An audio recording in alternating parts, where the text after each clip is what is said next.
ഇപ്പൊ കോൺഗ്രസിന്റെ പ്രതിനിധി എന്താണ് പറഞ്ഞത്? ഇപ്പോൾ ഡൽഹിയിലെ മദ്യനയ കേസുമായി ബന്ധപ്പെട്ടുകൊണ്ട് ഉണ്ടായിരിക്കുന്ന അറസ്റ്റ് സമത്വം അല്ല, ഈ സമയം, സന്ദർഭം, സാഹചര്യം ഇവ വ്യക്തമായില്ല, ശരിയായില്ല എന്നതാണ്. അതായത് അറസ്റ്റ് ചെയ്തവരിന് കുഴപ്പമൊന്നുമില്ല, അന്വേഷണം നടക്കട്ടെ എന്ന രൂപത്തിലാണ്. ഇപ്പൊ പൗരത്വ ഭേദഗതി നിയമവുമായി ബന്ധപ്പെട്ടുകൊണ്ടും അവരുടെ അഭിപ്രായം എന്താ? ശരിക്കും പൗരത്വ ഭേദഗതി നിയമത്തിന്റെ ചട്ടം കൊണ്ടുവന്നത് സമയവും സാഹചര്യവും ഒക്കെ ഈ തെരഞ്ഞെടുപ്പ് കാരണം ബുദ്ധിമുട്ടാക്കി എന്നതാണ്. ഇതുവരെ സോണിയാഗാന്ധിയോ രാഹുൽ ഗാന്ധിയോ അതുപോലെ തന്നെ പ്രിയങ്ക ഗാന്ധിയോ മല്ലികാർജുൻ ഖാർഗെയോ ഒന്നും ആ വിഷയത്തിൽ പ്രതികരിച്ചിട്ടില്ല. അതായത് ഇരട്ടത്താപ്പ് സ്വീകരിക്കുകയാണ്.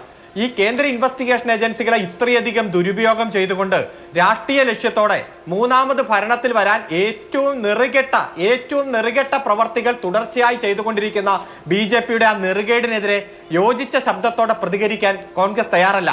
മറിച്ച് ഓരോ സംസ്ഥാനത്തും ഓരോ നിലപാടെടുത്തുകൊണ്ട് മുന്നോട്ട് പോകുകയാണ്. ഞാൻ ചോദിച്ചോട്ടെ, ഈ മദ്യ അഴിമതി കേസിൽ പരാതി കൊടുത്തത് ആരാ? പരാതി കൊടുത്തത് ഡൽഹിയിലെ PCC പ്രസിഡന്റ് അനിൽ ചൗധരിയാണ്. 2022 ജൂൺ മാസം 3-നാണ് അദ്ദേഹം പരാതി കൊടുത്തത്. അതുപോലെ കൃത്യമായി AICCയുടെ വക്താവ് ഭവൻ ഖേര ഇത് ഈ പരാതിയുടെ പകർപ്പ് തന്റെ എക്സ് അക്കൗണ്ടിലൂടെ പബ്ലിഷ് ചെയ്തുകൊണ്ട് ഞങ്ങളിങ്ങനെ പരാതി കൊടുത്തിട്ടുണ്ടെന്ന് പറഞ്ഞത് AICCയുടെ വക്താവാണ്. 2 ദിവസം മുമ്പ് മഹാരാഷ്ട്രയിലെ കോൺഗ്രസിന്റെ നേതാവ് സഞ്ജയ് നിരൂപം പറഞ്ഞത് എന്താ?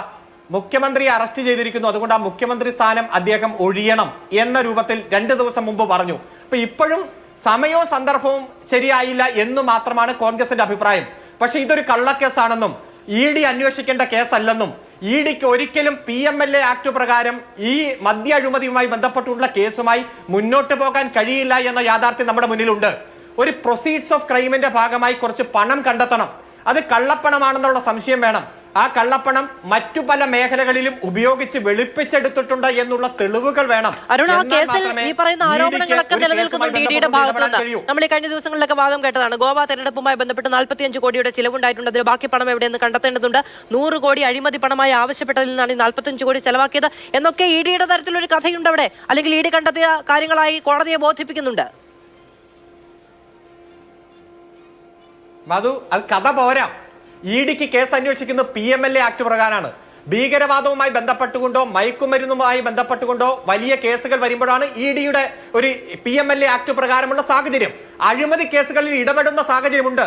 അതൊരു ഘട്ടം കഴിയുമ്പോൾ കള്ളപ്പണം വ്യാപകമായി കണ്ടെത്തണം. ഇതിൽ 1 രൂപ പോലും കള്ളപ്പണമായി കണ്ടെത്തിയിട്ടുണ്ടോ? ഇല്ലല്ലോ. ഒരു സാങ്കല്പികമായി 100 കോടി രൂപ വാങ്ങിച്ചിട്ടുണ്ടാകാം എന്നതാണ്. ഇത് 45 കോടി രൂപ ഗോവ തെരഞ്ഞെടുപ്പിൽ വിനിയോഗിച്ചിട്ടുണ്ടാകാം. അതായത് ഒരു തെളിവും ഇതുവരെ കണ്ടെത്തിയിട്ടില്ല. പ്രധാനപ്പെട്ട പ്രതിയെ അറസ്റ്റ് ചെയ്ത് ജയിലിലാക്കിയിട്ട് ഇനി തെളിവുകൾ കണ്ടെത്തണം. അത് പരമോന്നത നീതിപീഠമായ സുപ്രീം കോടതിക്ക് അത് പരിഗണിക്കാൻ പറ്റാത്തത് ഇത് ട്രയൽ കോടതിയിൽ നിങ്ങൾ പോയി ഈ വാദം എടുക്കൂ എന്ന് പറഞ്ഞതിന്റെ ഭാഗമായിട്ടാണ്. ട്രയൽ കോടതി ഈ വാദം പരിശോധിക്കാൻ തുടങ്ങിയപ്പോഴേക്കും 10 ദിവസം ഞങ്ങൾക്ക് കസ്റ്റഡി വേണം എന്നുള്ള അപേക്ഷ വന്നതുകൊണ്ടാണ്.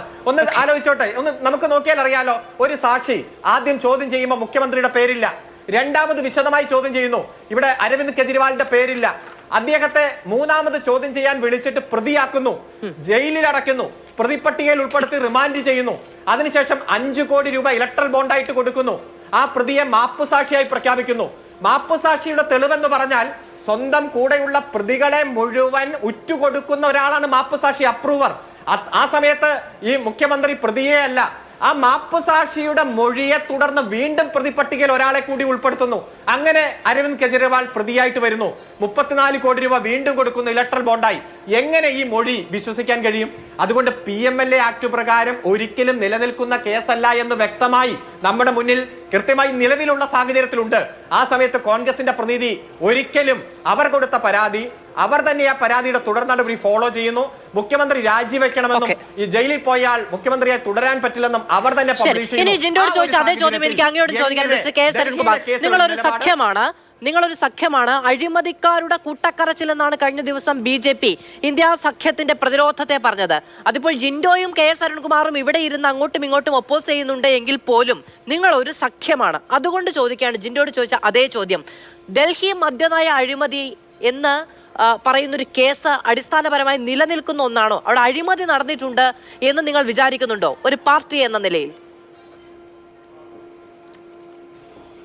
ഇല്ല, അത് അവിടെ ഒരു മദ്യ നയവുമായി ബന്ധപ്പെട്ടുണ്ട്. ഗവൺമെന്റ് എടുത്തൊരു പോളിസിയാണ്. ഗവൺമെന്റ് തലത്തിലുള്ള മദ്യ വിതരണം സ്വകാര്യ മേഖലയ്ക്ക് കൊടുത്തു. ആ പോളിസിയിൽ ഉണ്ടായിട്ടുള്ള ഡൈവേർഷൻ ആണ്. ഞാൻ പറയാം, അവിടെ ഏതെങ്കിലും ഒരു സംസ്ഥാനത്തെ ഒരു വിഷയത്തിൽ കേന്ദ്ര ഇൻവെസ്റ്റിഗേഷൻ ഏജൻസി ഇടപെടുന്ന ഇടപെടലായിട്ടല്ല ഞങ്ങൾ ഇതിനെ കാണുന്നത്.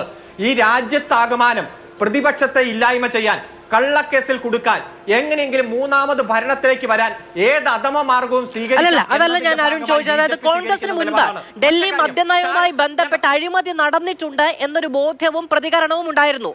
അന്ന് ഒരുപക്ഷെ CPM അതിനോട് പ്രതികരിച്ചിട്ടുണ്ടാവില്ല. അതുകൊണ്ടാണ് ഞാൻ ചോദിക്കുന്നത്, ഡൽഹി നയത്തിലെ മാറ്റവുമായി ബന്ധപ്പെട്ട് അഴിമതിയുടെ സാധ്യത CPM കാണുന്നുണ്ടോ? ഇവിടെ ഒരു തരത്തിലും മുഖ്യമന്ത്രി അറിഞ്ഞുകൊണ്ടുള്ള, ഭരണ നേതൃത്വം അറിഞ്ഞുകൊണ്ടുള്ള ഒരു അഴിമതിയും അവിടെ നടന്നതായി ഞങ്ങൾ വിശ്വസിക്കുന്നില്ല. ഇവിടെ ശാരദാ ചിട്ടിക്കേസ് പോലെ, അതുപോലെ തന്നെ ഗുഹവാത്തി ജലവിതരണ പദ്ധതി പോലെ, നാരദ ഒളിക്യാമറ കേസ് പോലെ, ആദർശ് ഭവന പദ്ധതി കേസ് പോലെ, ലൂയിസ് ബർജർ ജലവിതരണ പദ്ധതി പോലെ, ഈ രാജ്യത്ത് സഹകരണ ബാങ്കിന്റെ അഴിമതിയുമായി ബന്ധപ്പെട്ടുകൊണ്ട്, അതുപോലെ തന്നെ മഹാരാഷ്ട്ര സദൻ നിർമ്മാണ ഭവനത്തിന്റെ അഴിമതിയുമായി ബന്ധപ്പെട്ട് പല അഴിമതി കേസുകളും എടുത്ത് അന്വേഷണം ആരംഭിക്കും. പലരും രാഷ്ട്രീയം മാറി BJP ആകും. അതോടുകൂടി അന്വേഷണം അവിടെ നിൽക്കും. അത്തരത്തിൽ ഭയപ്പെടുത്തി കീഴ്പ്പെടുത്താൻ വേണ്ടിയിട്ടുള്ള ഒരു തന്ത്രം അത് ഈ തെരഞ്ഞെടുപ്പ് കാലത്ത് പുറത്തെടുത്ത് പ്രതിപക്ഷത്തിന്റെ പ്രതികരണശേഷി ഇല്ലാതാക്കുക, കൂട്ടായ്മ ഇല്ലാതാക്കുക, ഐക്യനിര തകർക്കുക, BJPക്ക് എങ്ങനെയെങ്കിലും തെരഞ്ഞെടുപ്പിൽ മൂന്നാമതായി അധികാരത്തിൽ വരിക. ഇത് മാത്രമാണ്.